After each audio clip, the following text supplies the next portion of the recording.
Welcome to Scans Offline, a Drop Fleet podcast by Matt, Will, and JJ.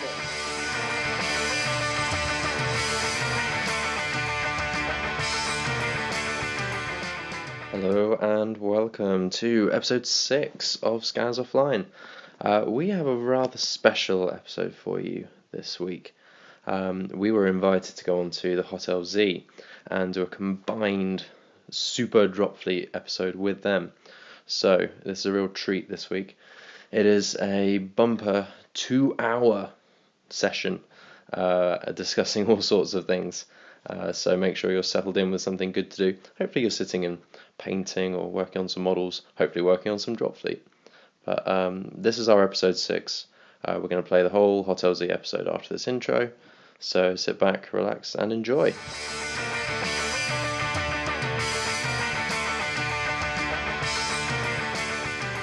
This episode of the Hot LZ is brought to you by the Mall Exchange. You can find them at themallexchange.co.uk. I actually know Jason's because there's Bruce, Socks, and JJ. That'll be easiest. Let's do it that way. Yeah. All right, everyone run through a mic check. I just got the UK guys, Bruce and Socks. Hello, everyone. Mic check. Mic check. Hello. Okay, looks like we're good. So, because we do it every time. UK!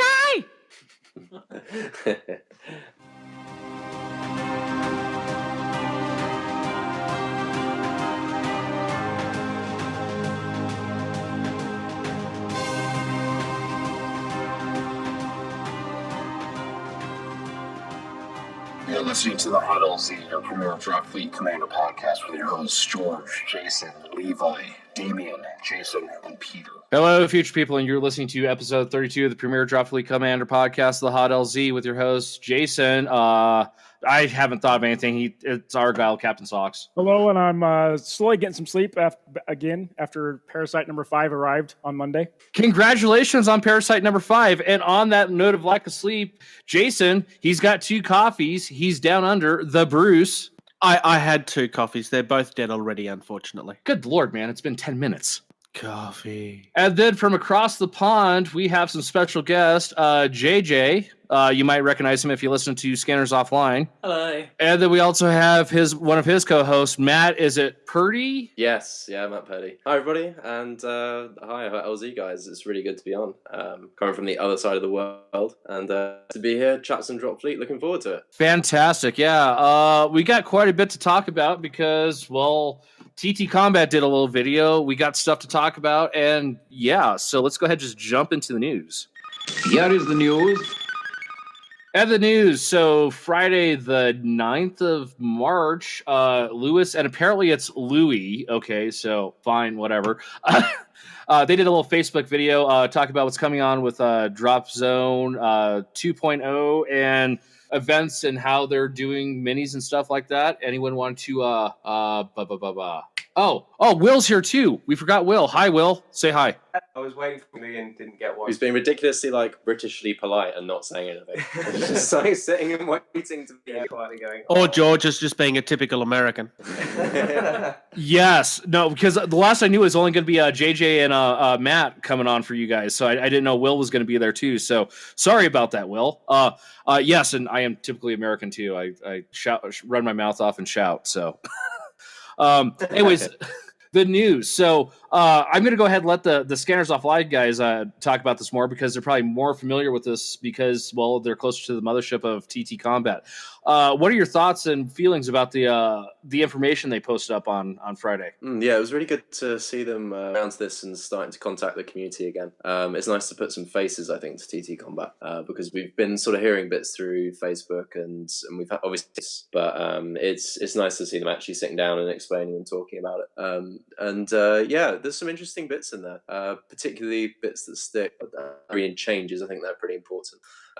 So just run through those changes, Will. Well, before you do that, I was particularly excited to hear that Andy Chambers is now helping Dave with the rules as well. So there's that, which just sounds really good to me.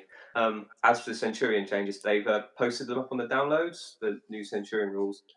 The armor is still 2+, but now has a special rule. So once it becomes crippled, the armor save becomes a 4+ instead, which is, I think, quite a fluffy rule if you read like fluff. The main gun has changed. It's now no longer, lock 3+2 attack, 3 damage. It's now lock 2+2 attack, 1 damage, but with Gilsard 2, which means when it goes weapons free, it then goes up to 4 shots instead of 2. And its tonnage has gone to heavy, and it's now 160 points. So that's quite a lot of like, it's been absolutely smashed in the face with the Nerf bat.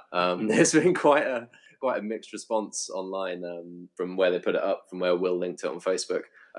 Some people jumping straight to like, oh my god, it's unplayable now, or like it's too much. But what do you guys think? Do you think I like the idea of dropping it from that 3 damage to that 1 damage, because Captain Socks proxied a couple in a game, and he was wrecking face with it. Yeah, so a couple weeks ago, I played a game, and I brought 2 Centurions, and I one-shotted a Madrid in one turn. I had 3 crit damages. My opponent wasn't able to save the one last armor save on the roll. And so, yeah, it was pretty devastating. I could see them eventually changing the damage, but I expected to see it go down from 3 to 1. I remember when we first discussed it, we were kind of expecting that it was going to get nerfed to some extent, and it was always a question of how much by, not whether it would happen or not. I mean, I guess we need to play with it to see how it's actually going to work, but at least reading it, I think it feels like it's been nerfed really hard only because we remember how it looked to begin with. I think realistically it's probably fairer than we're giving it credit. I actually play tested it today, so we can go over that during my battle report. And awesome. I do like that little change they did where, it has 2 up armor, but once it becomes crippled, it's 4 up armor. I like that, because why does the armor continue to stay good if it's, blown to hell? I mean, 8th edition 40k, they've done the same thing where things over so many wounds, the more damage it takes, the worse it gets. Makes sense in my book. Yeah, I played against Centurions, actually. I'll talk about it in battle reports as well, in their original form. And you're right, actually. It's a good point that because they were so high before, them coming back down, perhaps it feels like it's gone too far. We won't know for sure until they will get play tested. And as TT have rightly pointed out, they're still classing it as experimental. So it may be a version 2, but it's still experimental for the community to go and test. Yeah, there could still be a version 3 and a version 4 yet. So yeah. Well, there will be a version 3 because I believe the PHR is still medium tonnage when it's supposed to be heavy. Someone from TT did comment on my link and said it's supposed to be heavy. Yeah, it was Lewis, I believe. But yeah, I'm still. Was that Lewis or Lewis that said that? One of the Lewises. It was Lewis Clark because it was LEW rather than LOUIS. Yeah. Gotcha. All right. It's probably worth noting, this isn't just a drop fleet argument either. It's generally tabletop gaming as a whole. Nobody ever really likes when things get nerfed. Have a conversation with anybody in the Warmer Hordes community, anybody in 40k. Whenever anything gets nerfed, it's like it's the end of the world. Tabletop gamers seem to kind of jump down the throats of people when that happens a lot of the time. Yeah, you want to talk about people crying right now? Go find a Tau player in 8th edition, and they are so salty. They make the Great Salt Lake in United States look like fresh water. But they're about to get a new book. Oh, New book. Go read some of the stuff, Bruce. You'll understand why they're salty. No, I don't have my Tau anymore, so I don't care. No. We also got some rules for the Princess Cruise Liner, and a scenario to go with that. 3 scenarios, actually. My link's only showing 1, so apparently my internet sucks and isn't showing me everything. No, there's definitely 3 there. Oh, there it is. It's slow. Further down. See, this is something that we've been waiting for a long time. I still haven't painted mine, although there's a few things I still haven't painted. We won't talk about that. I buy too many things, but it's really nice to actually get some proper rules for this. Yeah, it's something that a lot of drop fleet players will have in their collection for one reason or another. But exactly, I've also it's just stayed sat on my painting table. I think I've got one of them's painted though. So it's nice to have a scenario to go and use it in. I've not seen it yet, but look at it and can sort of explain it. Yeah, well, it gives you a reason to paint it now, right? Yeah. I still have to decide how I'm painting it, though. With paint, Bruce. You're so helpful. So the 2 scenarios, three scenarios that the Princess Line go. Yeah, 3 scenarios. We've got retrieving intelligence, and rendezvous, and mass exodus. So they've really gone to town here and giving 3 scenarios for it. It might be worth going into the details of once we've had a go at playtesting them and getting scenarios are always exciting. exciting. But at a glance here, don't know if So at a glance, the retrieving intelligence one reminds me a lot of Drop Zone from the entire one game I've had of Drop Zone. Like you get in, you get what you need, and you've got to try and get it back off the board. That's how it kind of sounds to me. And if that's the case, that's actually really cool. What I think is really cool is the artwork of the painted ship they have there on page 2. It looks so sexy. Is that a good word to use for it? Just smooth, shiny, and chrome with some light accents. It has a really nice aft. Easy there, Bruce. Easy. Aft is a piece of the ship. Yeah, it's the back of the ship. I know where you're going there. I have no idea what you mean. There's some other bits of news as well that TT put out in that video too, about like some upcoming dates and things, which is quite nice. So a lot of people have been asking about whether Invasion would be back, because obviously it's a staple of Hawk in the past, and happily they've said that there will be Invasion again. And then they did say in the video as well that the US Invasion would be at Adepticon, I believe. Yeah, they mentioned Donald Roach and someone else are going to be running that, and I thought there was another one planned for this year too in the US. I can't remember. I want to say it was in Ohio, so whatever one is in Ohio coming up later this year. Yeah, it's going to be the Drop Fleet one. So the Drop Zone one, I think, is Adepticon, and then Drop Fleet is the one after. And there was talking about whether they would do any joint campaigns as part of that. And at this stage, they're kind of holding off on a decision, waiting to see how many people get involved. We've looked at doing something similar, actually, and it's tempting, but it's quite a complex thing to do. The game always seems set up to go in that direction of having joined Drop Zone and Drop Fleet games. And it would be really nice to see them do that in an official way. That'd be fantastic. It's just as a TO, I think I look at it and think that it looks quite difficult to pull off logistically. I think it will work better as it'd be like an informal kind of fun tournament to do. Yeah. Like a campaign that is run over, the course of say 2 months at a store. Yeah. Yeah, on games at shows, like getting members of the public involved and showing them like what the game's like. I think that's could be quite a good way of using the link. But as far as an actual organised, match play type tournament, I think it's going to be difficult for TOs, and I can't imagine it being very balanced. You also need twice as many Drop Zone players at least if you want to do it as like each cluster in Drop Fleet is a Drop Zone city. Yeah, so technically you need almost 3 to 4 times as many Drop Zone players, depending on the scenario, and how many clusters you have. Yeah, if you were really sparing, like something like the old Moonshot scenario, then that's only 2 clusters. I mean, you could do 2 Drop Zone players to a Drop Fleet player there. But yeah, up to 3 to 4 even. So that's what that imbalance makes it tricky to organise. But I would like to see TT push that. It sounds like they're leaving it up to us. So if lots of people on the community get in contact and say, "Oh yeah, this is a fantastic idea. We really want to see this," then I think they'll make the effort to make it happen. Yeah, I mean, it's something that really feels like a lot of work. I mean, even after watching how they did it at Beasts of War originally, and that was 2 years ago now, it still felt like a real hard thing to pull off. But because it's I don't know of any other game in the industry that does anything remotely like it. And I think that's part of why it's so hard. It should also be, yeah, you're right. And because it's something that no other game does, I think it would work fantastically well as a unique selling point at a games expo. You imagine walking by and people who pass and seeing that going on and seeing the players like go across and be like, "Oh, I've got the spaceship here and I'm bombarding that city and there's the city right there. That's it. There's some players there. I'm going to interrupt them and go and rain down hell onto that battlefield from my spaceship that's right here, over here on this other table." It's got fantastic kind of draw value for the game. So I think it has potential. On that note, now do a nuke of that sector and just be like, okay, this game's done.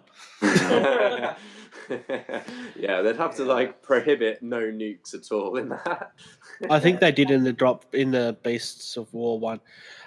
In saying that though, if there was ever a scenario that was designed for Salute, this is it. Yeah, I'd like to see that in Salute. That would work really well. Because Salute is all about the big, long, planned-out games, getting everybody in the community to join as they're walking past. It just screams Salute to me. I would love to go to Salute one day. It'll probably not happen.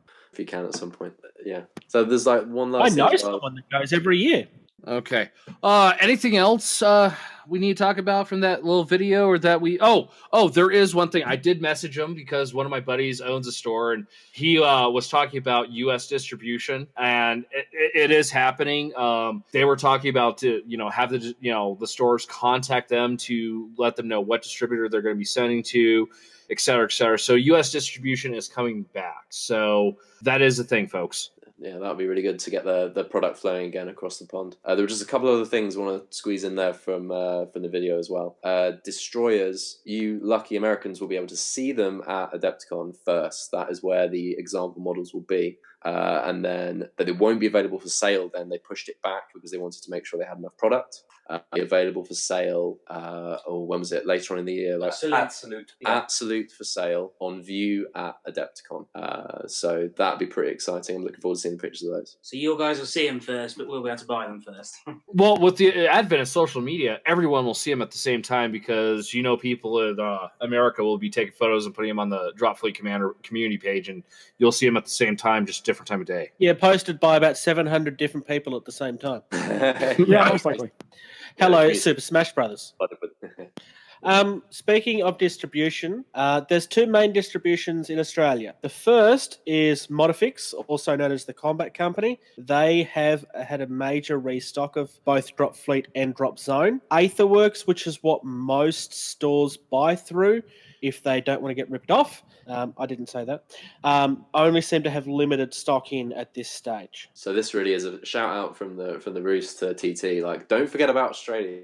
Get some product to there as well. Yeah, I've had a conversation with Lewis very early in the piece, and it was something that they were definitely looking to fix. I know for a fact, not from Lewis, but from one of my connections at my local store, that they have actually been in touch with stores individually as well. The store that I frequent actually got contacted by TT Company not long after RumbleSlam was released to see if they would be interested in stocking it. So they definitely have been starting the ball rolling.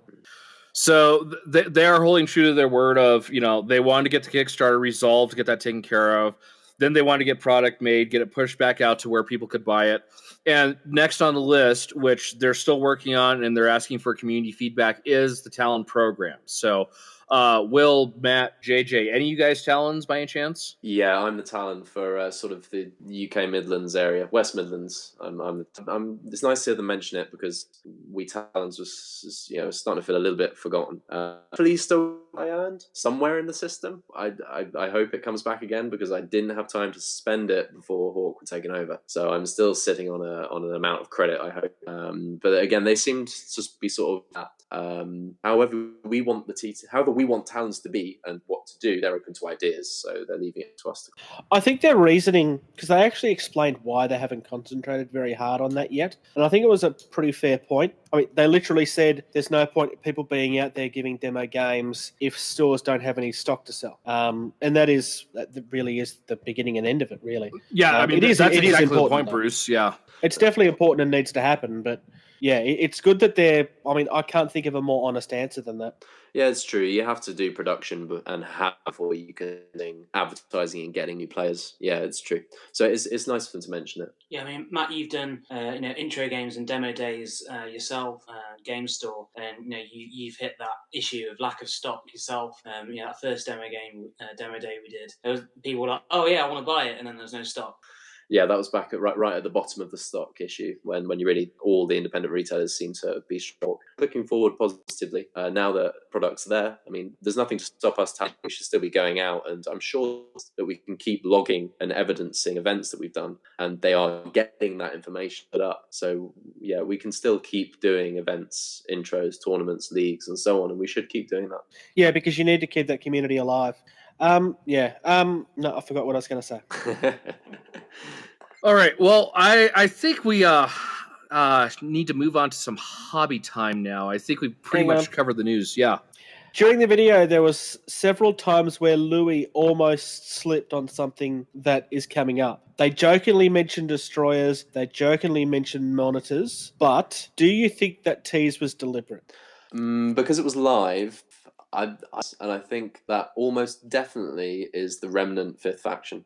I'm convinced that that's what they're working on right now, and that's the next release. So that's coming up. The Centurions being the forerunners of that, of an allied remnant force that works with the ECM, and like an independent remnant force who sort of like cut themselves off and have their own weird technology that's damaging. What do you guys think? What do you think that was? Having edited a couple interviews live with Dave, he likes to go over questions first, and we actually got one snuck in on him when Nigel was still with us, and Dave just instantly just shut the question down, just like no, I'm not even going to think about talking about that. So I think there's a lot of excitement going on there at TT Combat, and I think it was probably like just accidental slip ups of almost spoiling, what Bruce is thinking of a fifth faction. Yeah, I don't think the tease was deliberate, but if it was, they did it so very well. But yeah, there's some things coming, and I'm excited. Hobby time. Tanks, armored cars, carriers, jeeps. Well, I got 2 more original cast battlecruisers, so that's 4 original Kickstarter exclusive battlecruisers I will have. From Thunderboy today, my son's Kickstarter exclusive battlecruiser for Scourge is in the post, and the same gentleman, Benjamin, that I got the 2 battlecruisers from, I'm going to be getting 2 more Scourge from him, so my kiddo's going to have 3 Kickstarter exclusive battlecruisers now too. Nice. What battlecruisers were they? Were they all for which ones? So I've got 4 Sheltari. So I have 2 Adamants and 2 Palladiums, and then my kiddo's going to be able to have 3 whatevers for Scourge. He's definitely just going to build 3 basilisks. Based off what we've talked about here with stats and just the awesomeness of the Basilisk, yeah, he's probably going to have 3 Basilisks. I wanted 2 of each of the Sheltari ones because, I'm sorry, that Ion Bombardment stuff, if you use it right, it's amazing. And if I have 2 of those battlecruisers, hey, I could like turn someone possibly and then just close action the hell out of something or bombard something or just... I could have fun. Have you managed to it's interesting that Impel rule for Sheltari? So I haven't for 2 reasons. 1, I haven't played a game in so long. 2, I have because nobody wants to play with him. Shut up, Bruce. 2, because I have not built a single light cruiser for Sheltari because I think point-wise and stat-wise, I think the light cruisers, my style of play, they just don't fit, and I think they're kind of garbage. Yeah, well, hopefully we'll get onto that slightly later with some of our changes, maybe making them slightly more attractive. But Scourge Battlecruisers, I've got 2 of the Kickstarter exclusive ones. I looked it was really hard to not build a second Basilisk. Did build a Manticore. I must be like the only person who owns a Manticore and has one because you never see them anywhere at any tournaments. But I've bought one and made one in the anticipation that hopefully the rules will change to make them better. It's got to happen at some point. Yeah, I'm thinking I'm going to let him do 2 Basilisks, and I'm probably just going to, since he'll have 3, just do 1 Manicore. So he does have that Manicore, just so he has a Kickstarter exclusive Manicore. I mean, yeah. I have a Basilisk because I only brought 1, so that's the one that I built. I did order 1 Akuma, I think. I might have ordered 2. I'm not 100% sure on that. How are you guys doing for hobby time at the moment? Well, JJ? I haven't built anything for a while. I've been too busy with work, unfortunately, basically. Not on spaceships. Well, hopefully I'm going to start painting up my UCM, have a second fleet, fingers crossed. Maelstrom 2 rolls around. Are you going to go with the time-honoured and well-practiced PHR, or are you going to try and bring in new UCM? Probably PHR, because they're all painted. no chance that they're painted by the time you reach April. Quite a slow painter, and I'm very easily distracted by other things. For example, I'm currently distracted by Lord of the Rings Battle Beasts, so I'm painting some of them up as well. Well, fair enough. That's not a good enough excuse, Will. Drop Fleet should always come first. So, well, you have to play on the Drop Fleet podcast. Yeah. And I'm guessing with you, Captain Socks, you haven't touched anything because of, like you said, your new parasite. Yeah, so I was expecting my wife to have our child 2 weeks ago, and no, it didn't happen until Monday. So I haven't really touched anything in preparation for the new one to come. So yeah, I haven't really touched anything in a long time. However, my Centurion showed up earlier this week, so I'll probably try and get those together this week and paint it hopefully by the end of the week or next week. Yeah. On the topic of hobby time, do any of you guys follow any of the stuff Thunderboy does? No, I don't think I'm. It's Michelle. It's Michelle. Goodley, Michelle. Yeah. Okay, so he's taking a Princess liner, the civilian ship. And it looks like he's mounting a damn torpedo to the bottom of the thing. I have seen this. Yeah, I have seen this project going on. Yeah, he's cut out the front of it, hasn't he? And he's put like a weapon mount in the nose of the. Yeah, I have seen that. It's pretty cool. That sounds crazy. Awesome. Yeah, it's crazy Dutch. I mean, what? Hey, I'll put a missile on it. What? I'm currently going to try and find this photo. I have to see it. Yeah, check the Drop Fleet page there, Bruce. Yeah, it's. I mean, I would expect someone like, me to, have a Princess cruise liner and put a missile on it because, well, that's what we do over here. Take something and put a big gun on it. I mean, but no. Just want to do a shout out as well for. Did you guys see as well the Centurions that George McStocker put up? They're absolutely incredible, especially the feral one that he did. Have you seen these photos? Yes. I want to say I did, yes. I think I did. But I want to clarify. How do you say his last name? Because we kept wanting to say McStalker when we were talking about a tournament results. McStalker. McStalker. It's a stock, the shop has stock. We've got Drop Fleet stock in McStalker. Okay, yeah. The way we were saying it was just like it sounds like like a McDonald's stalker or something like that. Like the peeping Tom type. It immediately evocative that ship of Firefly's Reavers, those kind of ships with the spikes growing out of it. Oh yes, I did see that one. Yeah, it's amazing. I saw it. I happened to be on Facebook 2 minutes after we put it up, and I was like, oh my god, this is going to break Drop Fleet Commander community. This is going to be like a record for likes and so on. Yes, I do remember seeing that. Yeah, that is. What he needs to do now is see if he can how good he is and do tiny little scale people attached to the spikes like the Reavers did. Oh, that is a great idea. Yeah. Or a little nose mounted machine gun, the guy in a spacesuit. Are you listening, George? I want to see it by Friday. Will be, yeah. I'm sure the list that he's been sort of talking about. I think we might see them used at Maelstrom too, actually. So I would love to see those in person. If he brings them up as part of a UCM list, that'd be fantastic. I have to admit, when I first saw those a few days ago, I might have hated him a little bit for a few minutes. Bruce, you hate everyone that posts photos of painted models because they have only painted when models. They're better than what I can do. I have painted models, just not as many as I should have. Aren't we all the same? Yes, I have to we agree. probably have that. Yeah. The fact that I'm kind of painting 5 different things at the same time right now probably doesn't help. Yeah, and who was that? Will that was going to take PHR because it's painted and gets easily distracted? Was that Will that said that, or? Yeah, that's me. Okay, so first of all, that is the worst and most terrible excuse ever about being distracted because you've seen photos of Shaltari, right? And you've seen the ones I've done with all the dots. Distraction, which he's now going to do again. Which yes, I know. So Tire repainting job. I'm actually holding off on my Scourge at the moment because I have about 5 different paint schemes in my head. I want to completely redo my Scourge. And I love my current paint scheme, but it doesn't look like a villain paint scheme. It looks like a hero. What is your current paint scheme out of interest? What is it? It's like a metallic purple with silver over it. Okay. Yeah, so not quite as dark and brooding perhaps as you'd like to change it to. No. It looks nice, but it doesn't really fit with what I see them as being. Well, but Bruce, to the Scourge community, the actual citizens of the Scourge, they're the heroes. So if you really call them citizens, they're more parasites. Well, it's not really that they're the heroes. It's just that nobody else really matters. Except hating Shaltari, who tricked them into it. Spoiler alert. Hey, I get enough Shaltari hate. I don't need any more. But also, too, with paint, guys, have any of you messed with or seen those the color-shifting chameleon paints that have become all the rage and taking over all the paint schemes in Drop Fleet? Mine arrived 2 weeks ago. Ooh. Yeah, they look really cool. I've actually been using kind of a similar spray paint that's actually meant for RC cars, and it kind of has a dual tone flip paint to it, so purple green and blue green for some of my 40k models. So I've used those for my Scourge, but when I saw those come out, my airbrush started shaking with excitement. It got a little fizzy, did it? It did.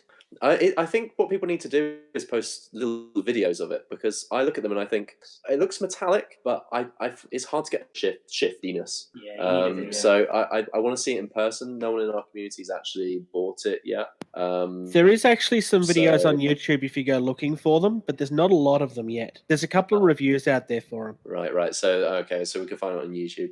Yeah, it'd be nice if there were a couple on the Drop Fleet community of people, even just a few seconds of them turning the model in the light, and then you'd see the color shift effect. effect.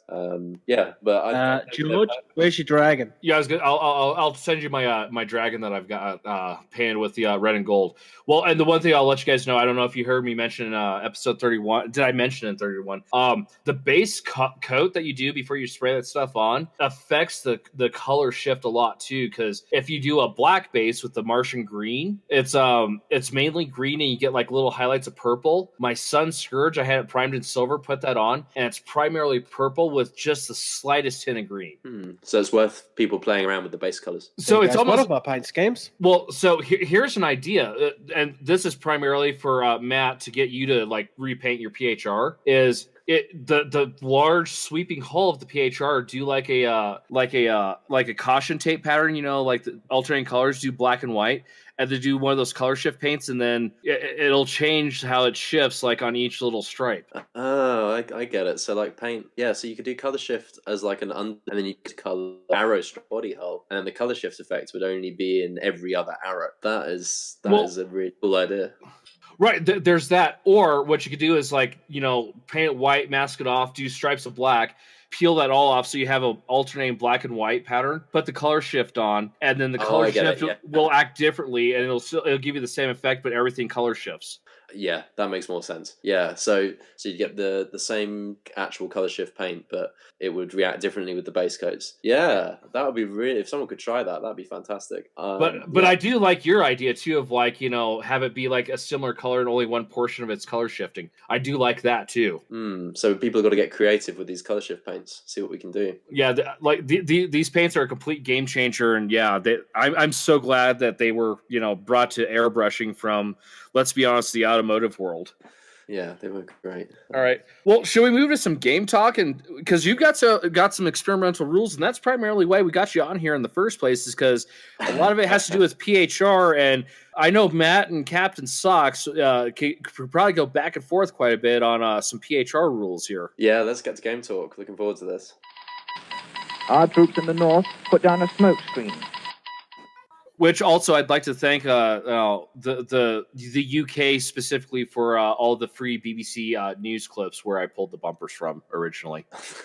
You're welcome. Yep. There's the news. That's because the BBC knows how to do news. They don't just make stuff up as they go along like Fox does. Or CNN or anyone else. Or Jesus God, I hate media these days. See, I feel they used to be reliable more. I go on their website and I look at so many articles and think, that is such a clickbait title. Like, it's like, oh, woman grows second head. And it's like, really? Come on. Like, you're the BBC. Okay, do me a favor just sometime and go look at CNN, NBC, Fox News, just any of those, and just read some of the articles and just think like, oh my God, are you serious? Yeah. All right. So, anyways, game talk.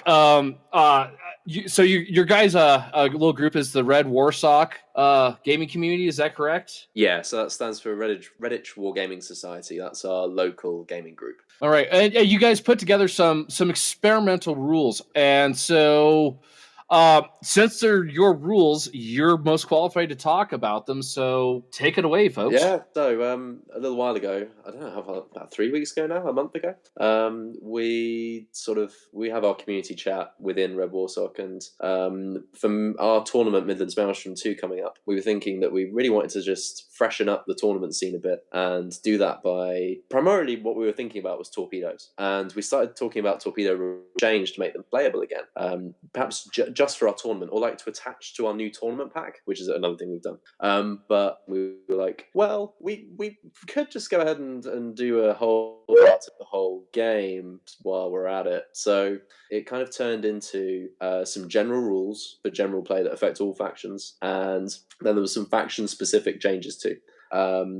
Initially there weren't any for PHR, but in an update recently, and in talking with Will, and you know, thinking about what Captain Socks has said, actually, it's all kind of controversial, little boost to an area of PHR which needs it as well. So I hope the community are using them. We've advertised them a lot, said that we'll be using them for our tournament. A lot of rules here, so it might be a bit much to go through every single rule. But are there any in particular that stand out to you guys that you've seen them that you'd like us to sort of talk about and the thinking behind? I think let's just focus on the faction specific rules. Okay. And that because that's what's going to impact the game the most is the change to the factions. How each fleet is played. So if we talk about one faction and then stop to discuss, so we'll start with Shaltari. I want to keep you happy, George. So we'll begin with Shaltari. And to be honest, you should be quite happy because there's no nerfs here. I've looked at these, and these are all great ideas. So yeah, go ahead, continue. So we thought, like you said, the light cruisers don't get a lot of love. In fact, they get zero love from Shaltari players. You hardly see anybody using them ever. So the light cruisers have this special rule, vectored, and it was a little underwhelming in its old form. So we changed it to that vectored ships can course correct and max thrust and a spike. Hopefully that'll so it kind of fits with their fluff of being really maneuverable ships, and they can do it without being any more noisy. It also boosts the Shaltari command card, which we discovered when JJ was playing, because there's a command card which gives vectored to a ship temporarily. Yeah. So it's quite nice because it allowed me to max thrust, gain vectored, and not gain a spike. So I managed to jump across the board. Not Jade, Topaz. And do some damage. And they were still just as quiet, only being Sig 2. Gravity coils was something else we looked at with Shaltari because it's a fantastic idea that has very little game because Shaltari players have lots of other juicy sweeties to take everywhere and actually winning the game. Like disintegrator banks? Yeah, like the diamond in general. So we wanted to try and bring Impel back in. So we just simply changed it down from Impel 2 to all weapons having Impel 1. What that means in game terms is that per critical that you roll with an impel weapon, you're going to turn the ship 45 degrees. And the Jade is one of the most hated upon Shaltari frigates. That's not too strong a word. It's been posted as a ship that nobody takes. So our idea for that was to give it Fusillade 1 on the particle lance. That means that if a Shaltari player uses a Jade unit like 3 or 4 activating ambush group, you could line up a weapons free, and if the Jade an extra shot. So there's that potential for kind of alpha striking with them.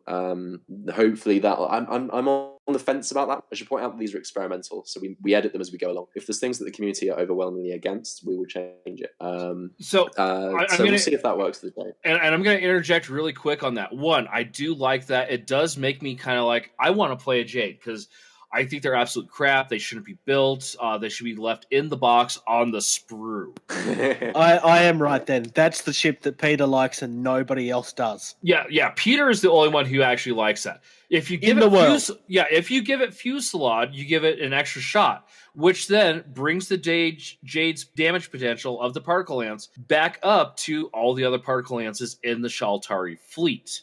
But with giving it Fusillade, where it has to go weapons free, you do give it that of you have to take it weapons free. You have to give it that major spike. You make it more visible to shoot at and start taking them out. So. Yeah. I really like that, actually.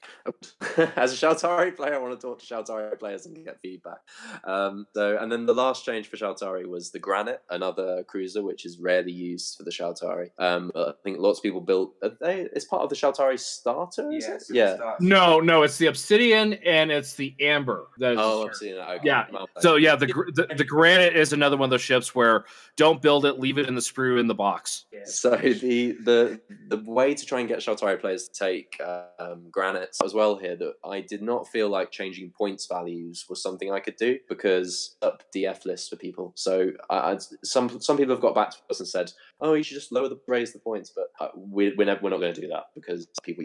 But anyway, the Granite, we've given both particle lances linked 1. So when you fire one, you can fire the other. But one particle lance gains bloom. Now, basically, is that you can fire the Granite quietly, or if from the linked rule, you're going to get a minus spike for it, but it brings the damage potential up for the granite to potentially 4 damage in one go, which is better. It's going to be just above the crippling threshold of most cruisers, but it's better than it was previously, where it just fire 1 lance unless it somehow got to go weapons free and doing 2 damage. So I like that one as well, but then you add to need a 5th rule in there too, and you need to add that bloom rule to the obsidian for its linked particle lances as well.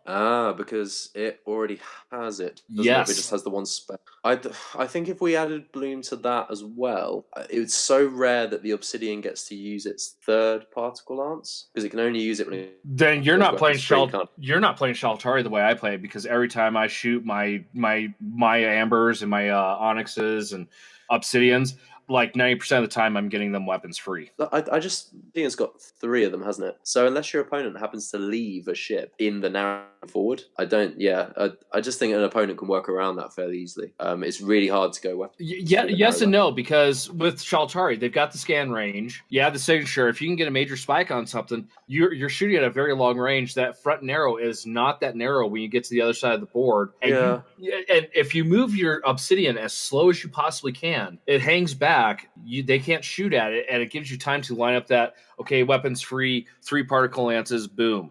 Yeah, that's true. Actually, I suppose the longer range you have, the wider the narrow arc comes, because it's constantly getting wider as it goes further. Exactly. So if you change the obsidian if you change it up and add this on the special rules where the obsidian can fire its 1, cool, whatever, it's fine. You fire the linked ones, it gets bloom because you have to weapons free to fire all 3. Yeah. Okay. Well, we'll consider consideration. Yeah. Also, I quite like the synergy between, because the granite and the obsidian should essentially have fluff-wise the same weapon. Yeah, the obsidian's just got a 3rd one strapped onto it. So yeah, so from that perspective, it would make sense as well. So that's the Shaltari rules. You have my approval. I'm not sold on the gravity coils. As Davis said, that's just kind of like, something he came up with to be like, hey, check this out. This is cool and fun. It's supposed to be janky. It's not supposed to be a consistent thing. Yeah, it's a bit gimmicky. And that's, gimmicky. That is the word he used. And that's why I wanted 2 of the Palladiums, because I can have that gimmick, but then I still have another very effective ship because I can bombard a cluster, or in the case of Shaltari, their close action really isn't close action. And the fact that majority of it has beam, it's a very effective weapon system. So I don't have to rely on the impel. Those light cruisers with the impel gravity coils, that's what they've got. You have to rely on it. So yeah, to change subject slightly, George, was it you that was saying wanted to build an entire list on impel just to see the anger in your opponent's face? That was Damien. I like the idea, but it was Damien that wanted to do it. It would be funny. So moving on to just thinking about time. JJ, do you want to take the UCM changes, seeing as you are our premier UCM player? That's bold praise. So first up, we did a bit of a tweak to the St. Petersburg siphon power. When it fires a single burn through laser, you may choose to add 1 additional attack dice. If you do this, the weapon also gains bloom until the end of the turn. With that, we're just trying to allow it to kind of be a bit more flexible and get an extra shot in if it's only firing 1. The idea being that it doesn't have to go weapons free to benefit. The second one was something that we kind of discussed quite a bit about making the smaller mass drivers on the UCM ships a bit more useful and a bit more used, because we often found that they're pretty pants, 2 shots hitting on 4s. So we thought, how can we make people use them more, especially when thinking about the San Francisco and the Madrid, where their main armaments aren't they're not weapons really, they're landing ground troops bombarding the ground. So we decided to link them. So wherever the UCM cruisers have the shoulder smaller mass drivers, we decided to link them so they can fire both of them. Now I've had a test game with this myself, and having it used against me when I was using Shaltari, and actually I thought it was quite good. It certainly made the other cruisers a bit more effective and allowed them to do some decent shooting without having to go weapons free. In addition, with the San Francisco, we also updated the close action so it matches. It was really bizarre to us that it had had a different close action profile to all the other cruisers. Like, why does that have 2 shots when all the others have D6+1? It just didn't logical sense to us. And again, it improves that San Francisco a bit, which it's got to be one of the weakest troop ships in the game. So we felt that kind of levels it out a little bit more. The only other change we made was the Stingray missile bays getting caliber L on the Santiago corvettes, just to give them a bit of a bumper as well. So they're more specialised. So as corvettes, they're really good at hunting other frigates and other corvettes. But if you bring them up out of atmosphere and try to use them like an ad hoc Type A group, which I've done before, they're going to be not as effective against cruisers. So they do it helps give some defence against the Shaltari tendency to run lots of groups of small topaz as well. So it gives some defence against that sort of meta that we see at the moment too. Yeah, I like that idea. Yeah, I like that idea too, especially the linked shoulder guns. Because my opponent that I played with against today had UCM, and yeah, one shot off those shoulder mounts, it's kind of minimal, especially off the San Francisco, like you said there, JJ. Yeah, the main ships that it will affect is the San Francisco primarily thinking about. The doesn't really affect the Rio because the Rio had to go weapons free to fire those anyway, and there's not really any other reason you want to fire your 3-up guns and not the 4-ups. It affects the Berlin, I guess. If you can get out of its narrower, then it has to fire its 42 4-ups rather than 2 4-ups. Yeah, so it makes the Berlin with the Burns relays a little bit more flexible and a bit more protection if someone gets out of it. And then the New York actually benefits as well. And we always want to give a bit of help to the battleships because apart from the Diamond, you don't see a lot of battleship action at 1250 points. And the New York benefits standard orders and fire 8 4-up shots in front and side arc now, as well as having launched 7 and upgraded torpedoes. So it makes New York quite a bit better now. Yeah. Well, it even helps the Tokyo too. I mean, I don't think I've ever seen a Tokyo on the board, and so that would help the Tokyo as well, having those 8 shots from the shoulder mounts. Yeah, that's true. It would help the Tokyo too, which again also needs a little bit of any bit of help we can give to a Tokyo in the New York. I think the community will welcome it. I hope. Well, and I like this idea of linking some of these weapons because the fact is to fire all these shots, a lot of these other ships, they have to go weapons free, major spike. And me being the Shaltari player, I'm just like, I'll just sit back here and I will just shoot you now and you will blow up and then I don't have to worry about you and I can just really start wiping you off the atmosphere because I've taken out 2 ships and I've swung the power balance so far in my direction. And linking weapons, gives you more firepower without increasing your spike and visibility. So I like that. The feedback we've had from UCM players has been mostly positive. It's quite a simple change, and everyone's sort of had that same reaction of, yeah, that makes sense, and it helps. Small change, but it's not overwhelming, not too far in making UCM overpowered, but it's just a useful thing to give UCM, who, to be honest, are probably one of the weaker factions. They don't often finish high up in tournaments. I'm going to take this now, and I think Will take the PHL. Yeah, it makes sense. Yeah. So Scourge changes. Oh, how fun it was to write changes for your own faction. Not biased. Everything hits on 2 up. So No, it's going to hit on 1 up. Otherwise, I'm never going to hit anything. 30 points. No, it's not. No, it's kidding. Yeah, Calm down, Dropfleet World. That's not happening. Can you cut that? So Scourge, the torpedoes. Scourge Corruptor is a fantastically fluffy rule, and I loved it when I read it. I thought, oh yeah, like razor worms being launched onto an enemy ship and like tearing through all the subsystems, making their way to the bridge and eviscerating the admiral. Like that sounded fun as a Scourge player, but unfortunately, the old rules, it was rare that you ever got to do that kind of fun. And if you did get to pull off Corruptor, getting the torpedo to critical, it would just took the thing to take effect. The game ended before the battleship or whatever you'd shot had actually taken enough damage. It was fires break out on a 6-up every damage phase, and you roll equal to the number of hull points you have remaining. So we've changed it so that if a ship suffers critical hit damage from at least 1 torpedo with the Corruptor special rule, after resolving all damage, roll a number of dice equal to the remaining hull value of the targeted ship there and then. So it's a one-off roll. So say, like happened in my own game, I managed to double Corruptor torpedo a diamond. Now, we've also set torpedoes to 3-up and particle. So it automatically criticals, Corruptor goes through. So I did 8 outright damage to the diamond. And then we rolled 10 dice for its remaining hull. For every 4-up, a fire broke out. And that's it. If a ship that suffered Corruptor then gets crippled in the damage repair phase, they have the token there, but they don't roll until the following damage repair phase. So it makes Corruptor immediately effective, but not so immediate. You've still got to launch the torpedo, and then it's the turn, and then the fires obviously won't damage it till the end of the turn as well. So that was our version of Corruptor. It's working quite well. Can I just comment on something? Yeah, go ahead. You guys keep talking about the diamond in such a negative light. Do you guys just not like the Shaltari's battleship? No, never. Nope. It needs to be burned. Never built. Really neutral. Left in the sprue. I just happened to play against it. It would be nice if the Shaltari player didn't take the diamond, just so that.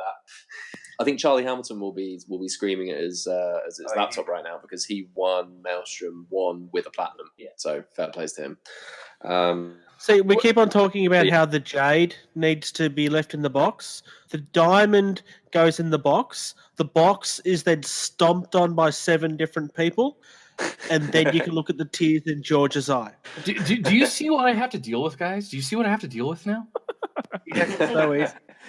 I feel your pain. So we then this next rule actually for Scourges has come in for, I would say, a little bit of criticism. There may be people out there who are fine with it, but we looked at Scald, and Scald as a rule, plasma weapons like pummeling the enemy armor or shields at a really close range, and Scald still takes effect even if ships are in different layers. And we thought about how far apart those ships would be, Or and if they have decided shields up. Yeah, so we decided that if a Scald ship attacking is in a different layer to its target, Scald doesn't take effect. So it's basically, Scald only affects ships that are in the same layer from firer to target. Now, Scourge players will know that the Djinn obviously are a really powerful tool, and this kind of it reduces them a little bit. I wouldn't call it a nerf to Djinn, because I would definitely still be taking Djinn, but it's just a kind of, it made sense in the physics. That this one, like I said, it's been criticized. No, what, you're saying the Scald's not as effective anymore? You're nerfing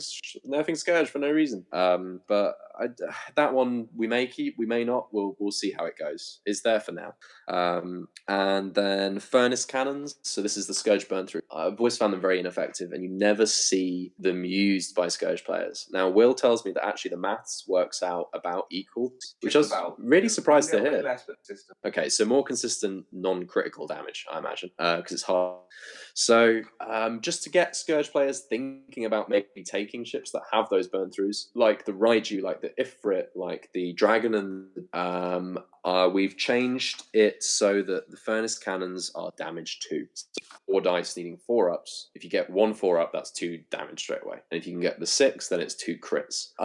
Probably this one's slightly on the fence too, in that it may be a little too powerful. I think it just needs more testing. But if Scourge players choose to take these ships with burn throughs, then they're not taking ships like the Basilisk, Wyvern. It's only the Bastards. Yeah. Don't think it's going to be enough to convince people to not take Basilisks, but so we'll get you to reaction to that in just a second, guys. And the last one is like the Santiago, we've given Nikar's plasma squall weapon is caliber light, so they will hit against frigates and corvettes on 3-ups with their random, which means that 2 Nikar can probably take out a strike carrier, 3 to make sure, but 1 will struggle, which I think for the points investment is about right to counter people who think about taking loads of strike carriers, because UCM and Scourge corvettes will now kill them more easily. That's the Scourge changes. Well, I do have a question kind of here. So on the UCM and the Scourge corvettes, you've decided to add the light caliber rule to the weapon to make them more effective against the strike carriers. Have you done what are the maths like then that you've done for, say, the glass that sure it gets 5 shots but it's hitting on 5s versus like the Santiago and the Nikar, which they're hitting on what, 4s or 3s? They're hitting on 4s, so it switches to 3s. It's probably a valid point. I mean, glass have swung back and forth, haven't they? At first, nobody, and then they got changed in the rules, and everybody took them because they were suddenly really. So good. What it was, they were too expensive to take. Then their points got halved. and they were in a group of 6, so you could take a huge group of them. But the way the rules were written was you use scan signature and spike for shooting range, and then they added close action to the weapon, so that dropped it back to 8 inches, but they're still hitting on 5. So, and now I've seen them slowly disappear from pretty much all Shaltari lists. Yeah, So it's a good point. I mean, we probably want to maths it out, but do you think fine as well? I think it would swing back the other way if we did that. I think 5 shots hitting on 4s. If you've got a unit, that's 20 shots hitting on 4s. You're going to hit with 10 of them. 4 plus armor saves on average on most strike carriers. Okay, what about increasing the number of shots up again, like making it a lot of? What is it, 5 5-ups right now? So 5 5-ups right now. What about making it? I don't know, like 6 8 5-ups. 6 5-ups. Yeah, a little. Okay, I said 8. No. If you go from 5 to 6, because I mean they can run in groups of 6. So I mean, if you up it by 1 shot, you could be adding 6 shots to a group. So you don't want to add too many because a large group is going to get out of control. Yeah, that's true. Or just to add like 1 extra attack, perhaps. Yeah, if you add the 1 extra attack, then that's another one that I can still miss. So it'll be fine. Honestly, I don't know because I haven't played with Glass a lot because I tried playing with him and it's like, you know what?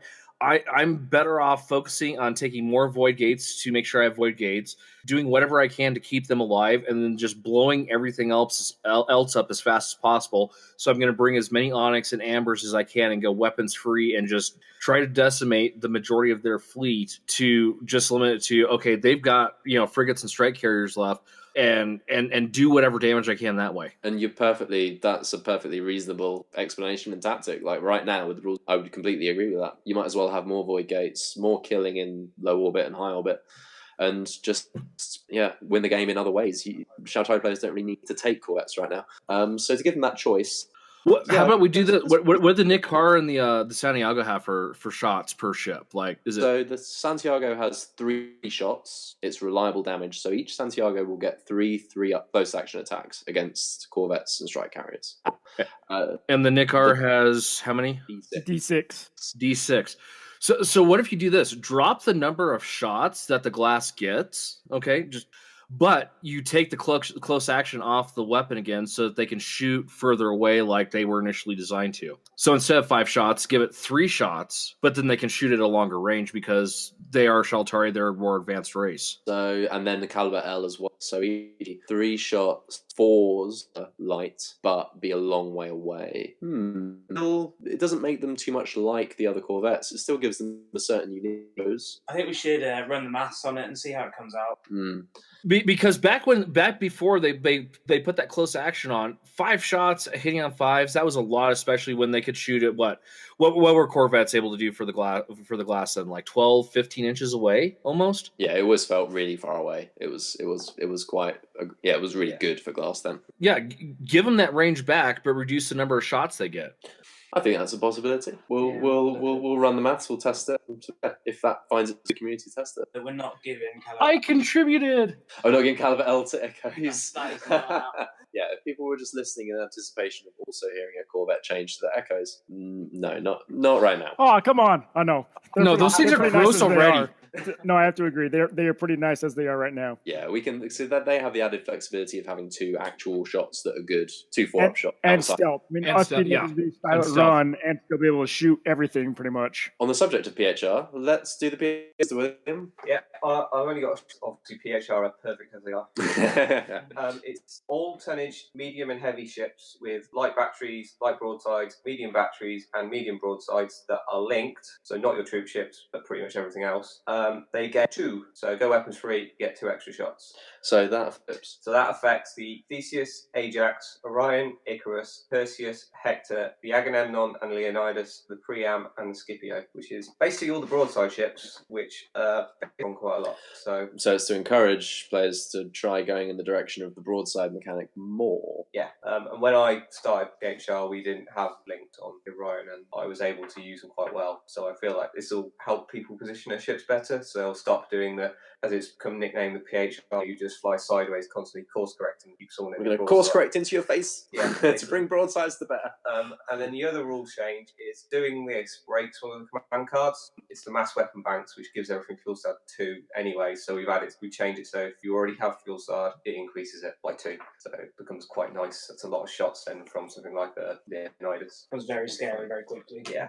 Yeah, we were pointed out actually this benefits of all the ships. It benefits the Agamemnon Leonidas the most. It has 4-up shots per side, and it has the 12 5-up shots per side with caliber light, which means it now has, if it goes weapons free, 10 4-up, 15 5-ups, and 14 5-ups. So probably the Agamemnon Leonidas the most dice rolled in one shooting phase. And if you were to combine that with mass weapon banks now, that would be a really powerful 12 4-ups, 12 4-ups, 16 5-ups. Now that's very situational. Before we go, I made a mistake. That's too powerful. Likely that's going to happen, and you have to line up. That's not that easy to do. So think about their positioning and where to make the most of that firepower that's now potentially there. Yeah, I like that idea of giving them fusillade for that weapons free, because right now I'm thinking that we don't have enough shots for the PHR ships still. I know you've commented on some of my posts in past episodes there, Matt. And something still needs to be done to increase the number of shots. And I think giving us fuel save 2 when we do go weapons free, I think that would help a lot. Yeah, that was our thinking, that players going towards the launch route, and it is very powerful. And we need, rather than upsetting people by making PHR launch worse, it's the tactic. We just wanted to build sides up a little bit. I still think a mix of the two tactics works best. But I took a really heavy launch list to taunt. Taking that list, Matt? Just remind us. I took. So what was that? 3 Bellerophons? Yes, okay, fine. I took 3, and I'm still glad I did it because I won. Hey, there's nothing about the Bellerophon. I think it's the most solid PHR ship there is. I mean, it's got fighters and bombers. The bombers are gross, and then it's got a forward-facing gun. You don't have to worry about trying to get the sight in position. You can just shoot straight and launch bombers. Yeah, the dual threat of 3 combined with Twitch that hits on 2-ups. And the 2 Calypsos, it did kind of bring to mind the old 4Ks, because everyone I played sort of had to work their way through defenses of pushing up the hit values, and then try and start damaging the Bellerophons properly. And by then, I'd been able to move them into position for bombing and so on. Anyway, it was really powerful. So to try and bring broadsides back a little bit. Is there any thought for you guys had for the battleships? Because right now, the broadsides only have 6, but if we look at the Centurion rules right now, the way they are, their broadsides are 6 as well, but it's a much smaller broadside. So I don't know if you guys have thought about increasing the number of shots for the Heracles and the Minos for their broadsides at all. So currently it's 6 3-ups with caliber heavy and super heavy. So I know that the new rules for the heavy and super heavy is going to be nice, but I just didn't know if you thought much more about increasing. What do you think, Will? Well, I've only used the Minos, and I don't know, it feels fine as it is. Is it Minos the one that carries the torpedoes as well? Yeah, it's all the torpedo and all the crippling close action, and it's really good. I've had it before, and I've had it take on an entire Scourge fleet and win. It died doing it, but it's killed, I think, a dragon, a basilisk, a chimera, a wyvern, I think, all in one game. I think it was actually killed by Corruptor as well. Interestingly. I have socks, because model there's 8 guns. In the actual physical model, there's 8 gun barrels. But it only 12. has 12 on one. 12, so I guess 12 on one side, and yet we're shooting with half our broadside. Oh, okay. Well, okay, right. I don't think we can go as far as changing it to 12 shots. But sure? I don't think 12 is the right number, but I'm saying maybe 7 or maybe 8. It would 8 shots. I mean, PHR get on the battleship. It's scan 10. Yeah, scan 10. Yeah, scan 10. I think it would become really enemy animals, because that scan value plus whatever sig of the admiral, which if it's on a battleship is bigger again. How many points is Minos? 285 points for either one. So that is quite high as well. Even just to give some competition to people taking and Bellerophons as their admirals, and to go back to maybe to H. Maybe. Yeah, I'd consider it. It's not something that we've had loads of complaints about. It's not something I've seen. I mean, if anything, I think the UCM battleship is something more than the PHR. I have to agree with the UCMs. They need something drastically because we were actually talking about it in my store this morning before my game. I can see PHR players with the way the Centurion rolls are now, PHR players will only probably on average bring one. We were talking about we could see UCM players taking a couple Centurions in place of a battleship like the New York or the Beijing, because for 320 points, you're only 35 points more than a Beijing, but yet you're getting all that firepower out of two ships. Yeah, it's true. The Beijing is one we've not really helped it in any areas here. It's tricky to know what to do to make Well, it's that got better. linked shoulder guns. Yeah, but if it goes weapons free, it'll fire them anyway, and not going weapons free, you're going to fire the 3-up guns, aren't you? All the lasers. The 64, all the lasers. So yeah, the PHR ones, I think they probably just weren't included here because there are opportunities in other game areas for factions. In perhaps like they're on like the second level of perhaps needing a change. Like so, I mean, we did talk about the close action on the New York because we noticed earlier that it's actually got a different close action to the Beijing and the Tokyo. It's not quite as good, but we felt like that might have been an intentional difference. Yeah. So we're considering maybe bumping that up to the same as the Beijing and the Tokyo. That New York that's already got quite a big buff. I think yeah, you're right, JJ. And I think the Minos and the Heracles, they have such massive hull values, and you can protect them with Calypsos. When I see that across the board, a Calypso, I think I'm not taking that out. Like it's just not going to happen. Oh, I have got to get rid of that Calypso first. So Drop the torpedoes. whereas UCM Try playing Sheltari. It's easy. Yeah. So yeah. One word, diamond. Apart from a diamond, whacking crippling effects onto it, but I think maybe a shot, if anything, I'd be comfortable seeing it go to 7 shots, but 8, I think might. Yeah, I think you're right slightly there. I think you're right there, Matt. I think 8 would be a little too much. 7 would help. I mean, could you look at their Orion and it has 8 hits, and yet it only has 10 barrels on that. Yet we've got 12 on our Heracles, and we're shooting with half of our broadside, pretty much. Yeah, it's true. I'd be happy to test 7. Yeah. Anyone else got anything to chip in lastly on sort of overall there with the rules? I think you guys have done a great job as far as making better changes to the game while trying to still keep it balanced and making things be of more sense. I mean, the granite, the obsidian's already got linked particle lances, and the granite's essentially the same ship without the third one. So why aren't those linked? That was my complaint from the beginning. Adding link and blooming it, so just add bloom onto the obsidian. You guys are in the right direction. Whether Hawk, TT, Dave, Andy will say, yeah, these are good ideas and take some of them, who knows? But, for a local community, like for say mine, where it's just like essentially 8 of us, I mean, I could totally see some of these just being adopted across the board. Yeah, we're totally happy with people taking bits that they agree with and testing it. We're just asking for people who do to leave us feedback on the Scans Offline page, up-to-date version of these rules, because as I realised, typos and a couple of little things as I go. So these are somewhat of a living rule set. Well, as they update, make sure we get the link, and we'll make sure they get on our blog as well, so that we as many people can see them as possible. We'll definitely do that. It'd be nice if TT are aware of it. I've sent them the rules as a whole. They'll obviously see when I've been posting it on the Dropfleet Commando community, because they say that they monitor that lots. And I know that Don in the US has seen it. So that they're aware of it, definitely. What I expect might happen is that TT release their own errata, and then there won't be a need for this one. But if this bridges the gap between that happening and players like it and they like the way that it's edited, we're happy that we're doing a service. Yeah, for sure, totally. So yeah, you definitely seem to be going in the right direction. I think the hardest thing to do when you're trying to modify games like this, especially if it's for your own faction, it's really hard to avoid that, how cool would it be if I could just do this really powerful thing? And you seem to have avoided that really well across the board, which is really hard to do. Good. It's good to get more perspectives, so thank you for talking about it as well. And in my boat too, I mean, I've got the most overpowered ship in the game, and I still, it needs to be an even 3, and everything else is fine. I'm okay. Make that diamond 300 points. I'll still play it and blow stuff up with it left and right. I don't care. You won't have the ship for long. We're going to stomp on it, remember? I missed out one rule. Changing diamond to 400 points. Through that one did. That's okay. I don't mind. You still take it at 400? Yeah. If I can get enough support Onyx and Amber's in, yes. Wow, Shatterai players would have accepted that. I should have put it through.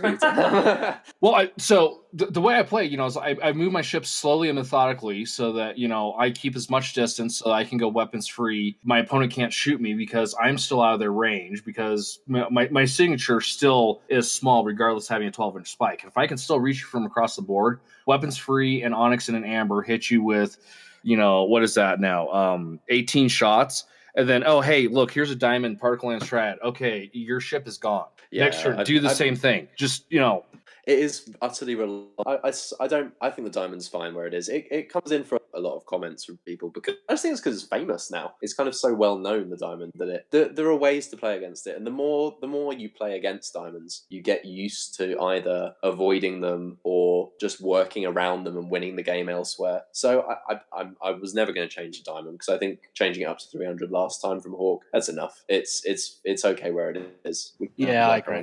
Well, the 7 times where I've played a game with a diamond, it's only been destroyed once. So there is that special rule though that unless you paint all of the dots, it only hits on 6 pluses. Agreed. All right. Well, I know Captain Sock said he got one. Matt, you put one in the notes, and we got one from Stian Lavick. So let's get into war reports. Hi, this is Jason the Bruce from the Hot LZ, giving a quick shout out to the Model Exchange. They have lots of tokens and templates created by Alan, both in acrylic and MDF. Prices are very reasonable, from everything from ground tokens up to space station packs and everything as well. So be sure to check them out at themodelexchange.co.uk. Between 350 and 400 enemy aircraft were launched. All right, which PHR massacre are we going to listen to first? Take it away there, Matt. Yeah, so, PHR for me, they were obviously doing really well in the tournament that I went to. So, yeah, we talked about it in our last Scans Offline episode. I had some really fun games using 3 Bellerophons. Fun for me. They were a bit hard to counter. That's what I experienced. Some of the most experienced UK players were all there at Beachhead in Bournemouth. And that made it a really nice tournament, actually, because we're starting to get to the point where we turn up these tournaments and go, oh, hey, yeah, you're right. And we know everyone. We've seen them before at tournaments, no matter where we go in the UK now. The UK obviously being a lot smaller and easier to travel around, and there'd be sort of an interconnected community. That went really well. I just want to mention quickly as well, in testing these rules out, I've been using Scourge just for casual players down at RedWarSoc.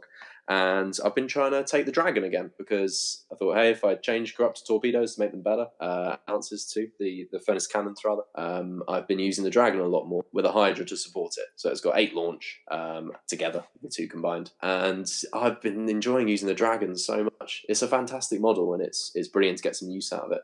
So as I said before, I used it fighting a Diamond, double corrupted torpedoed it. That went well. The Diamond did still kill it before it, before the Diamond succumbed to Razor Worm, which killed it. Which I think it felt exactly right of what it should be, with 2 battleships clashing, tearing each other apart. The Dragon firing off Razor Worm filled torpedoes to surge through this Diamond, and the Diamond being like in its last moments going to the Dragon. So that was really cinematic. And I used Perth with it as well, and torpedoed the Perth, but then the Perth killed the Dragon, but then the Perth did lots of damage. So it feels about right. Yes, that's me. So my game, I played a fairly new player to my store community, so it's nice to see my community growing. And he's picked up a UCM, a couple of starter sets. So he's just been playing with whatever he has: Moscow, San Francisco, Berlin, Rio, pretty much the standard starter sets that you see. And I brought in my Centurion to test out the new experimental rules that TT just posted yesterday. Also had a Orion and an Icarus, couple Pandoras, 4 Europas, which I really like to bring, and a few Echoes, and then like 3 Medeas or so. And we played in Erupting Battlefront, so scenario 3, where you've got the planetary ring across the entire way. It was a 999 list, so still small enough that he can start learning the mechanics of the game and everything. But unfortunately with him, with this approach, it's rapid reaction. So on this one, you only get 1 battle group on turn 1, and then the rest of the game you're rolling 4 up or 2 up, depending on the turn. Well, on the second turn, I had all but one of my battle groups show up on the list, show up on the board, and he only had 1 still on the board. So I had pretty much 3/4 of my fleet on the board on turn 2, and he had 1/4 of his fleet.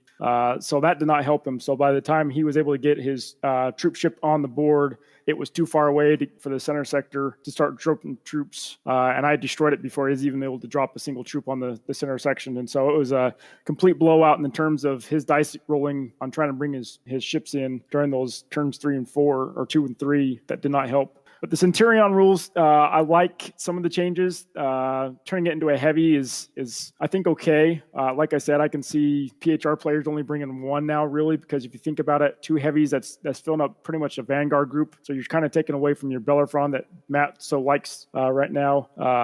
Yep. So. And with 160 points right now, you bring 2 of those in a group, that's 320 points. So you could easily use that 160 somewhere else, whatever it's going to be. I mean, that's pretty much 4 Europas right there too. So, but overall, I still like it. I don't like the damage 1 on the turret anymore. I liked it when it was damage 3, but I know they wanted to change that too. So I could see it possibly being increased back up to damage 2. Although with that Fusillade 2, that'd be pretty powerful too. So about damage 2, Fusillade 1. Yeah, maybe Fusillade 1. Yeah, I could see that. Yeah, I think that would sound better as well. Okay, and then we've got a third PHR battle report from Stan. He played... Just very quickly, I feel I should apologize to Captain Sock's opponent because apparently my dice rolls have rubbed off on him. Yeah, I think it did a little bit, especially when he was trying to get his fleet on the board. So good job, Bruce. So the guy you play, Captain Socks, he needs to send his dice to Bruce because they're obviously calibrated for the southern hemisphere, and Bruce, you're still using dice calibrated for the northern hemisphere because the ones want to come up. So if you go into a different hemisphere, they'll go down. Wait, the gravity's working. It's like impel on the. There you go. So yeah. Anyways, Stian, I think I'm pronouncing it right. He played PHR against his friend Scourge. His list had, among other things, a Heracles battleship, the Param battlecruiser, 2 Achilles, and 3 Europas. The rest were drops. We typically play less drops in average, finding explosion space to be more a fun part of the game. Let's be honest, especially with distortion bubble and everything's like right there. Yeah, which my opponent played. My opponent played that when I destroyed his Seattle, and I had my 4 Europas, and he had his Berlin back there. So it pretty much took the entire group out because he played that card that UCM played, that automatic 6 on the crippling damage. Goo. Yeah, it was nasty. I lost 3 Europas, and he didn't lose his Berlin. His Berlin stayed, but I lost 3 of my 4 Europas when he played that card. Serves you right. Thanks, Bruce. So, but he goes on to here saying they limit themselves to 1 drop per 250 points in the list. What are your thoughts about that, everyone? Why? That's 5 drops for a 1,500 point game, roughly, or 6 if I'm doing my math right. That is interesting. What do you think? Drops. What do you think of the idea of limiting drops per points? Like, even if you were to do it like a drop per 150 points, so you have more drops, but like not do a ground spam, not do a bomber spam, which that's part of the rules. But what do you think of the idea of like doing some sort of point limit per troop drop to prevent spamming? Well, who was it? Was it Nigel early on? He wanted to do like an Orpheus Ganymede, like bring 5 of those. I can't remember who it was, or was that you, Bruce? But yeah, I mean, to prevent that would be kind of interesting. So, Scanners Offline guys, what do you think about limiting number of drops per points? We considered it instantly at one point, but like having a cap on the amount of drop you can have. Like how many troop drops per, say, like a 999 game, like say top out at 9 drops. I feel like if you put a limit on it, then I think players may just see it as sort of, I'll go at the limit then. So I think we were just thinking that maybe you might start to see the same amount of drop taken every time because everyone would just go to the limit, trying to have as much as they could. There's too much of a problem in our own. The most we've seen in tournaments, maybe someone bringing 12 New Orleans, I think, was the most we've seen. Yeah. Good God. No, a lot of New Orleans. That is a lot of new. That's too many. I think to some extent, if you limit it too much, also you're kind of taking away from one of the unique parts of the game. You don't want this to feel like every other spaceship game. Not that there's a lot, but True. Still. We felt like we could try and reduce strike carriers by effective and just make it desirable to take through, obviously making the Corvettes better, And then in our tournament pack as well, critical locations to being worth 3 points instead of 2. And obviously strike carriers aren't going to help you too much with that, but troop ships would. And we've also used scenarios and new scenarios that are base station heavy. So we removed loads and loads of ground clusters. So we tried to sort of affect the amount of drop that people take in that way instead, rather than placing a cap on it. And from the limited feedback we've had, some newer players as well have took the tournament pack and thought, actually, I'm gonna need a troop ship or two, definitely. So overkill on massively win. So we've tried to go that route rather than a cap. Okay, I just thought that was unique that they were doing that. So, anyways, his friend Scourge list consisted of a demon battleship, a wyvern hydra, Shenlong, and many frigates. He can't remember them all. He used a tactic where he sent Europa's double thrust turn 1, double tapping them and decimating a row of his opponent's frigates as the first action on turn 2. Flipped between his ships and got to fire all Europa's broadsides, and being placed in between frigates he thought was a very effective strategy. Hey, if Europas can use all their shots on everything, especially on frigates, that's money in the bank right there. Regards to his 2 Achilles, he deliberately placed them somewhat diagonally to quicker come into arc with his heavy caliber broadsides. Move them forward to fire both torpedoes on his battleship, doing 7 points of damage out of a maximum 12 where the torpedoes critted. At the same time, the Achilles were in range to fire 1 broadside each towards one of his heavy cruisers. That gave him 8 heavy caliber shots against the target that was destroyed because of being crippled as well. Next turn, he turned his Achilles slightly to fire both broadsides into his the Achilles to fire both broadsides in the battleship to finish it off, and both right broadsides on another of his cruisers in that game at least.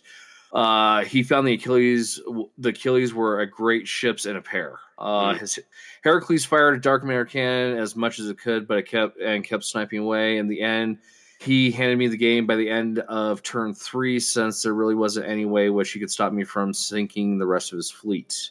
Ouch, by the end of turn 3. That is best I've ever done is having someone say, you've got this at the end of turn 4. Yeah, it's pretty hard to do it by turn 3. I like that he's managed to use 2 Achilles, because that's something I've looked at a couple of times and thought, yeah, that really would work well.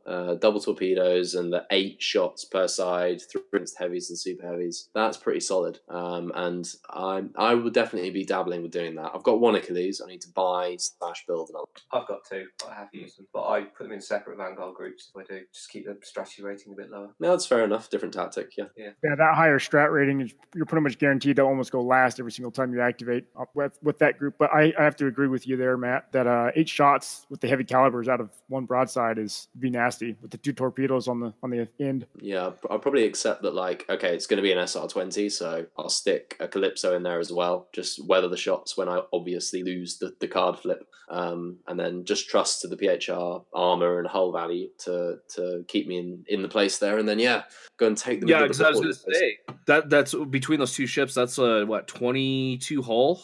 Or no? 26. 26, yeah. 13 each. 26 hull, yeah. I mean, that's a rough battle group to take out, and it is dumping a lot of firepower. So it also sounded like, too, he was able to do, what the PHR were intended to do is to get his ships in between enemy ships to unleash the broadsides into 2 different groups at the same time. Yeah, and that's where they're most effective, definitely taking the midboard. PHR ships are particularly good at doing that because they've got the hull and the armor to go to the hill in the middle, really, and suffer the fire. If you can survive against, if you can pull it off, it's amazing. Yes, it is. Unless you're playing against George, who just decides to snipe from the back the entire game. Yeah, but nobody likes George. That's not true. Michelle and I are tied in the voting for the first round of the giveaway. So some people that's nice. Me. People voted for you because they felt sorry for you. We accept that. That's about it. Okay, this is my last episode. Getting back to the strat rating thing. I mean, it's never nice having to go second because your plan can potentially be ruined if things go really bad, i.e. every game I ever play. But like everything else, it's risk and reward. If you don't feel comfortable enough to take those risks, you're never going to get anywhere. Well, see, I enjoy and don't mind having a high strat rate sometimes because it's just like, okay, I know I'm going to go second. So when I know that's coming up, I'm like, okay, what this all could happen. Just run through it real quick, and just try to anticipate and be prepared, and then. It gives you a chance to like, oh, you did this? Well, I'm going to do this now. It could open up doors for you sometimes by being forced to go second. Yeah, it gives you a chance to react, and especially for a Shaltari player, your opponent brings ships into your range. It's nice for list building too, because sometimes you sort of think, well, if I make this group absolutely massive and it's got a huge strategy rating, what it probably means is that every other battle group is going to be a lot quicker and lighter and with smaller numbers. So if you are putting a lot of points to one battle group elsewhere with a really fast activating for your other 5 cards, probably. And that is the other great example because, okay, so I've got a diamond with an opal. Okay, so that's fairly nasty right there. Well, over here's, a group of 6 amethyst. Well, what do you worry about? Do you worry about this close action group that's going to destroy you? That has a chance to go first because of strategy ratings, or do you worry about this massive, battle group that you can always choose to go before it, but it's going to do some damage regardless? I mean, it gives you more options if you've got a big one and a small one, and then mid-size, strategy ratings. Yeah. Distracting your opponent like that can be very helpful. Yeah, it gives them lots of hard choices there. There's no easy answer to hit either one. It's just your opponent has to decide which one they want to be hit by. It's another good way to distract your opponent, Bruce? With coffee? No, taking your shirt off in the middle of the game. Yeah, nobody wants to see that. Yeah, that'll work. So, all right. We don't have any questions this week, but we've already talked about a lot of stuff. So let's go ahead and move into upcoming events because, well, Scanners Offline is more on top of upcoming events than we are. So we thank them for coming on this episode and having, 5 here for us. So let's jump into that. Complete agreement was reached on the scope and timing of operations to be undertaken. Sorry, I started talking at the wrong. No, it's happened almost every episode where everyone knows it's like, okay, there's a bumper, and somewhere someone forgets and they talk right through the middle of it. So go ahead. Did so well. Got to the last bumper and then upcoming events. Louis and Lewis were talking about this, and they named Adepticon as being the 22nd to 25th of March in. And now this is where pronunciation going wrong the other way. I think Schaumburg, Illinois. I believe with our butchering of the English language, it's Schaumburg. Schaumburg, Illinois, and that is where the destroyers will be revealed. So, American counterparts, make sure you get to Adepticon and see those first, and in the flesh, not just in pictures. Salute and send me lots of pictures. Yes, send everyone pictures. But no nudes. Groups. Destroy it. Then Salute in the UK is the 14th of April. So that's coming up quite fast. Their destroyers will be on sale for the time. Are you going to be there, JJ? Yep. Yes. Are you going to be there, Will? Probably not. So I'm going to destroyers. Boo. Drop by Eureka Miniatures and have a look at this stuff. So I need to send money to JJ then to get destroyers purchased and then sent to me, right? So everyone can send orders to JJ. So he will pick up all of the destroyers that you need worldwide, and he will send them on free of charge. Really? Thanks, JJ. Great. Moving on before JJ can contravene that. Midlands, which is a self-plug here because this is RedWarSoc, Scanners Offline, and our wonderful hosts at Worcester War Games. We are doing Midlands Maelstrom 2 after having been the largest UK drop fleet tournament last year, apart from Invasion. We are going again, and we have 28 tickets for sale at first. We are down to just 11 left, and that is the 28th of April in Worcester. Following UK Games Expo. We were looking for TT to have a tournament there. It may happen, may not. Someone else may pick it up, but that is the 1st to the 3rd of June in Birmingham. And that day there, what will be happening is still to be decided. But and then announced again in the video is Actual Invasion / TTCon, late of this year in Milton Keynes in the UK. So they said they'd put it in sort of the middle of the UK, so it's roughly easy for everybody to get to. And we're grateful for them not putting it in Cornwall where TT are based, because that would be quite a long way to go. Relatively speaking, in UK terms, that's a long way to go. Yeah, it's like 5 hours. Yeah, 5 hours is nothing. That's it? Come back stateside. Come over here to the US. We'll talk about 5 hours. That's it? 5 hours? What? 5 hours is like a third of maybe a third of the state of Texas. I rode like 9.5 Yeah, hours obviously. on a motorbike to go to a wedding once. Yeah, that's yeah. We're I drove always 18 impressed to with go on the vacation scale of one time. distance. To be fair, I wouldn't do that again. I would definitely take the plane next time. Yeah, we're glad it's lovely to get to. It's in Milton Keynes. So yeah, play events diary. Obviously, if anyone, I'd love to see some more independent tournaments cropping up, both in Europe and the UK. In particular, if you're a Drop Fleet player in the UK living in the North Scotland or the North East, we've really not had many tournaments crop up. So he's travelling to new areas of the UK. Yeah, I know Element Games and the Northwest Game Centre up in Stockport have been talking about running a Drop Fleet Commander tournament. So it'd be good to see one up there. It'd be good to get one up in the north. Yeah, it's quite a long way away though. Like an hour and a half, 2 hours drive. It's a good venue though. It's a good venue. It's worth it. But that's about it for that. Okay, well, I have one. Oh, Bruce has one. What? Yes, I know, right? The Brisbane Offensive Drop Fleet Command Tournament is coming up on the 17th of March. I know that's not a lot of time to organise, but hey, you've got 6 days. Bruce, this is going to release the day the tournament starts. Wait, no, it's not. The tournament will start before this releases. Boo! Well, you could have gone, and it would have been 1250 points, and the player pack doesn't say how much it is, but there will be prizes. You probably had fun if you went. We hope you all enjoyed it. Since I told you that you should have gone, you should tell me how much fun you would have had. Okay, my tense is very. Yeah. Oh, can I just put something to you guys too? We're thinking about a Maelstrom doing. Am I right in thinking that Twitch is like the videoing of games, isn't it? It's like the live streaming of games. Twitch is we have a Twitch account we had the thought to stream stuff, but nothing has completely come to fruition of that. So yeah, we're wondering if we could possibly put a camera over our top table on the day, and just like live stream the top table games. I don't know how well it will work with Drop Fleet, but I just wanted to put it out there that it's something we're considering, something a bit new and a bit different. And I'm wondering, I think it would work just as well as like the broadcast Magic the Gathering tournaments. You might have to have someone that's doing some commentary about what battle group is moving, what ships they are, because to see the whole 4x4, you may not be able to make out the ships at that distance. So, but no, I've thought about doing that too. Unfortunately, I just live in the middle of nowhere where nothing ever happens. So yeah, George and I are about 10 hours away, George? 8 hours? Roughly 10 to 12 ish, because I went through Wichita on my way to Tulsa when I went on vacation, which was 18 hours away. And that's going through 3 different states there. That's like 2 UKs away.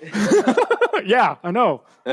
Yeah, I drove that in a day. I did 18 hours in a day. That's like driving from here to Switzerland and back. All right. Well, I know you guys got a blog and stuff to plug. You want to get that in here real quick before I jump in and do my spiel? Yeah. So I'm writing up a blog on the Scanners Offline website. I'm going through the experimental, much like we just explained, but I'm going through it section by section. It's in 3 parts now. It's just all our thinking behind it, and it's thrown in with some jokes. And soon to be appearing on that blog, also by community popular demand, I'm going to do some kind of beginner's guide to Drop Fleet, because we have a lot of enthusiasm for Drop Fleet, and lots of people coming onto the community and saying, I'm new to Drop Fleet and I'm making a list, and videos looking at doing some kind of guide, videos, blog, really at beginners. So where do they find that blog at? It is on Scanners Offline website. JJ, our address is scannersoffline.com. Oh, that's scannersoffline.com. Of course it is. All right. Anything else you guys want to plug there real quick? I think we've covered everything between our rules, our tournament pack, our Smithens Maelstrom, and the website. That's all we're working on right now. Yeah, I mean, thanks to you guys for having us on. Any of your listeners, obviously, feel free to pop along and listen to our podcast too. But this has been really fun, so I definitely wouldn't rule out coming and doing this again. It's been nice to combine. No, this is not the only time. This is the first of what hopefully is several times, at least quarterly. So quarterly. I like the sound of that quarterly Yeah. joint episode. Yeah. Yeah, I like it. It's been fun. right, yeah. So well, with It's that, worth noting that on the Book of Faces, it's facebook.com/scannersoffline. It is. Yes, it is. Thank you. You have a Facebook page. yeah.